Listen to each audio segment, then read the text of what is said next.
Hey, my name is Trey. I am the founder and CEO of Summit Hound. We sell personalized dog gear for big boys like this. And today I want to give you a couple tips on what to do if you want a dog that has house manners or a pit bull that has some good house manners. So today this is Apollo. He's going to be our model. He knows a lot of these skills already, but I want to show you these things to kind of give you a little bit more peace. Stop trying to lick me.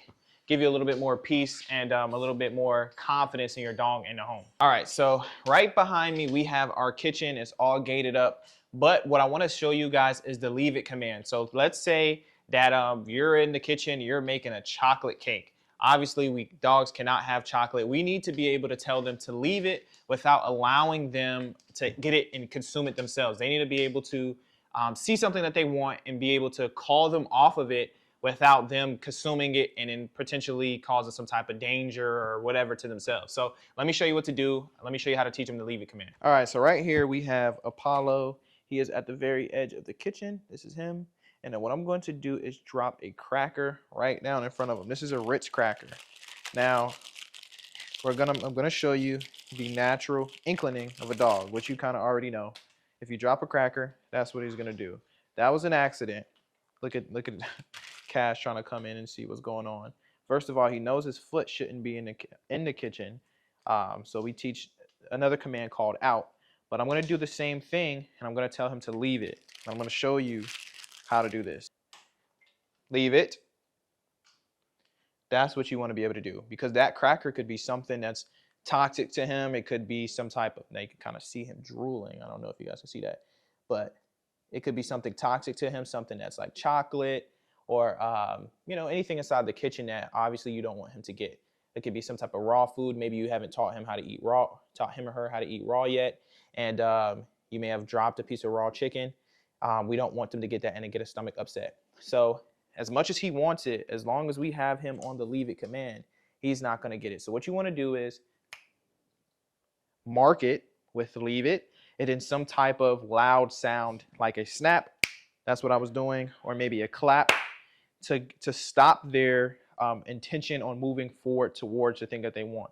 So after it's dropped, you want to say it sharp. Leave it with a snap, leave it with a clap. And then what you want to do from there is never reward with the thing that's down there. Reward with something else. So I'm leaving that cracker down there, but I'm going to give him something else instead. Making sure that he knows, leave it. That one is not okay. You want to give him this, good boy. And give him praise for it. Even though that cracker is right there, he's not gonna go for it. So that's what you want to do. More of the story is, put your dog, if now obviously he's a lot more trained than your dog may be on this command, or maybe your dog doesn't have the wherewithal to listen. So what you want to do is get your dog with a sit command like this, and then you want to show it in front of him, and then say, leave it, don't let him get it. Leave it. Leave it. Now your dog is obviously going to probably be trying to get it. You're going to continue to force them away from it. And then eventually you want to make sure that they stay in the first command, which is the sit. So no matter what, he needs to stay in this sit. He cannot leave this sit to get to this treat. Now if I say, okay, then he can have it. That's kind of the practice that you want to do with your dog. Okay, Paulo, you can have that one too. That's the practice that you want to have with your dog when teaching them the leave it command, and make sure that they stay safe anytime they drop something. And a lot of times this is good for when they have something in their mouth as well, that they may not have something. They may be outside and they have picked up something that they shouldn't have altogether. So let me show you that as well. You want to be able to use that same command and go and then you want to mix it with a command like, here, back up, so they can see you. Leave it, drop it. Should be able to drop it just like that. So the next command that you may want to teach is for, let's say you have somebody that rings your doorbell. Let's say your postman comes to the door to drop off a package. Let's say you have some guests or something like that. And you don't want your dog to be running up to your guests, jumping all over them, doing all the extra stuff. You want to teach them the place command. So you should have some type of, bro, take a chill pill, leave it. Just chewing all in the video, okay. So what you want to do is have some type of place command, get like a bed or a cot. And what you want to do is be able to tell your dog to go sit down on that bed and stay there without them leaving, allowing your guest or allowing you to even, like, for example, let's say you're walking in with groceries and the dogs are running up to you, smelling the groceries, knocking them down. Or for example, maybe your wife may be pregnant or something like that, or you may be pregnant, and you don't want the dogs running up on you while you're trying to walk through. You want them to go sit down and allow you to be able to walk through without making a big debacle about the situation. So let me show you what you need to do. You want to get a treat, something that they're going to be interested in, and you want to, you see his attention. You want to bring him, come on. You want to bring him and drag him onto the place that you want to go. Tell him to sit and stay. Back up.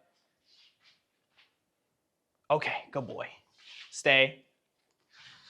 You want to do this and repeat it over and over and over, right? So what we're going to do is call him off. Okay.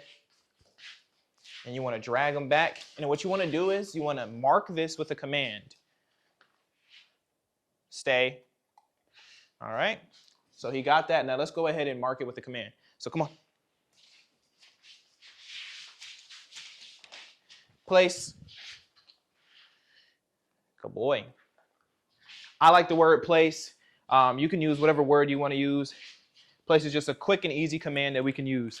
Now he didn't stay, but this is a part of the training, right? So he's here for the treat, and we need to make sure that he knows that he needs to stay over here.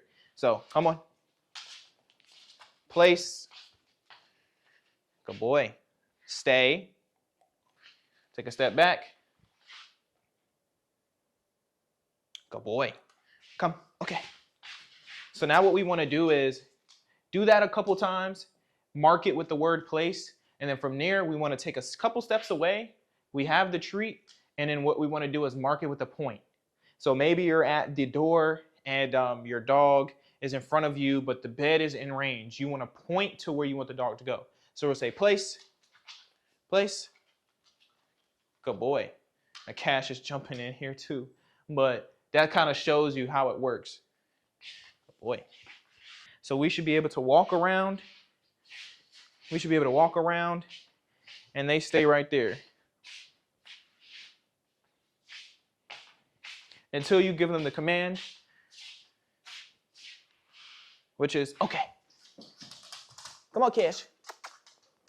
Good boy. All right, so the last one we're going to teach is going to be threshold command. So right now, Apollo, we are in our garage, and he is right here in front of me, and the door is open, which means that he has broken the threshold command. Meaning, let's say you have a pizza delivery, you open the door, and your dog busts through the door because they don't have a understanding that they only get to walk through doors or thresholds unless they have your permission. Okay, so let me show you what to do. So typically when you grab your dog's collar, they're gonna get excited, or you grab the leash, they know that they're going for a walk, right? And what's gonna happen is they're gonna try to beat you out the door and put on the collar themselves, as you can see. So we're gonna do this in here. All right, so his collar is on. What I'm gonna do is open this door. All right, now we're on the other side of the door. I'm gonna open this door, and then he's going to try to walk out. Let's see. Good boy, he stopped because he knows that he's not allowed to come out unless he gets permission. So this is the way that you do this for your dog. What you do is you first open the door and you use a lot of your body to push them back. So you open the door.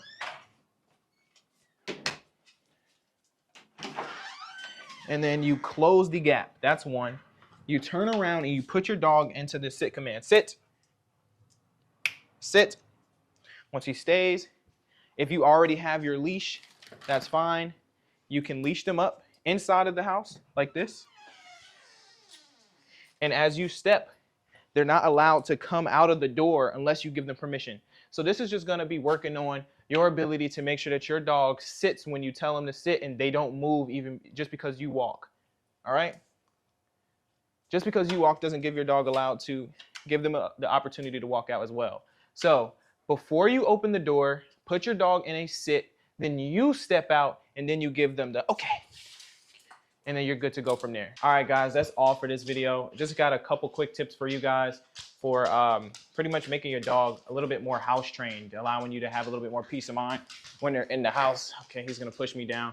Now, we have a community, exclusive community that teaches you exactly how to train your dog. If your dog has allergy issues, or if you're struggling with knowing what to feed them in concerns to nutrition, you'll be able to get on live calls to ask specific questions about your dog and your dog's health and behavior. If that's something that you're interested in joining, it's called the Summit Hound exclusive community. Click the link in the description to join. We'll be looking forward to talking to you on the inside and seeing you from here. Peace.